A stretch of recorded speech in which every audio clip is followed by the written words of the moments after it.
I reviewed this film back in the days when my computer's webcam still worked. I had just come back from the cinema, and I was improvising my way through that review. So here is a revisit to that wonderful film by Terry Gilliam. I like to think that Terry Gilliam is to us what Orson Welles was to his generation, in that he got a lot of negative attention with some early directorial films in his career, and was never able to shake that reputation. All his films have been struggles to make, either due to lack of finance, studio interference, or just plain bad luck. But he still manages to release a new one once in a while. Gilliam has given us such classic films as The Fisher King, Brazil, and one of the Monty Python movies, of which he was a member.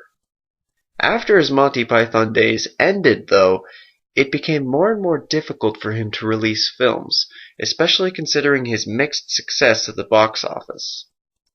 His latest film, Imaginarium, suffered a tragic setback in the form of Heath Ledger's death in the middle of production.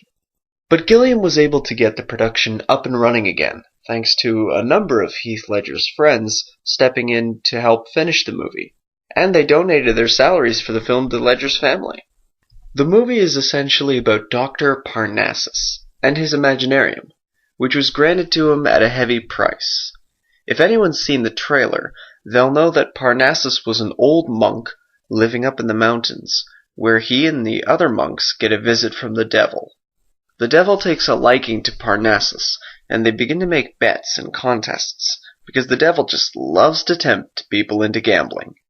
Eventually, Parnassus wins the gift of immortality and an Imaginarium that allows him to grant people to enter other worlds that spring from their dreams, their imaginations, and temptations.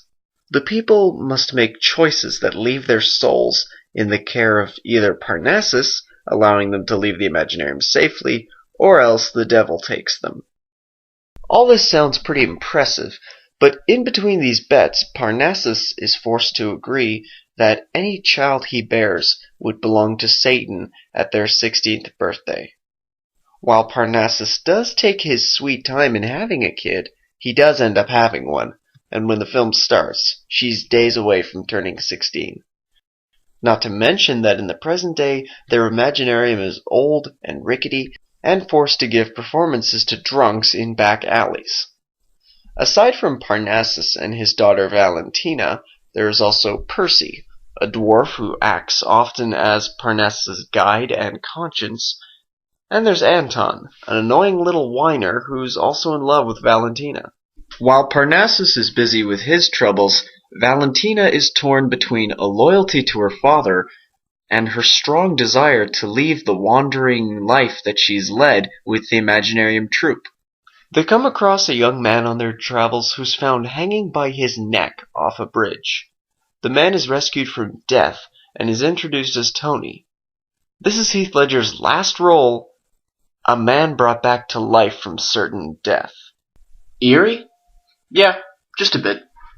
But considering Ledger was going through insomnia and other personal issues at the time, his performance doesn't suffer as much as you'd think. Tony is a much more charming character than Anton and begins to win Valentina over while giving tips on how to make the Imaginarium a hit attraction.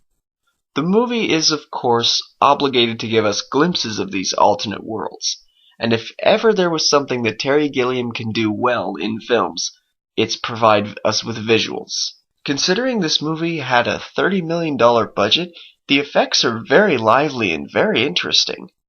And through a real-life tragedy, we do end up getting an interesting plot twist when Tony physically transforms every time he goes into the Imaginarium.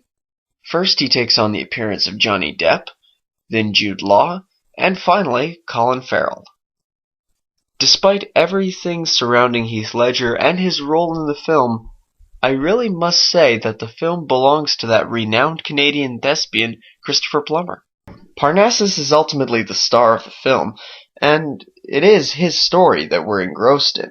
I'm aware that this was the same year that Plummer finally got nominated for an Oscar after he played Leo Tolstoy, but frankly, I think he should have been nominated for this film as much as his nomination for Tolstoy.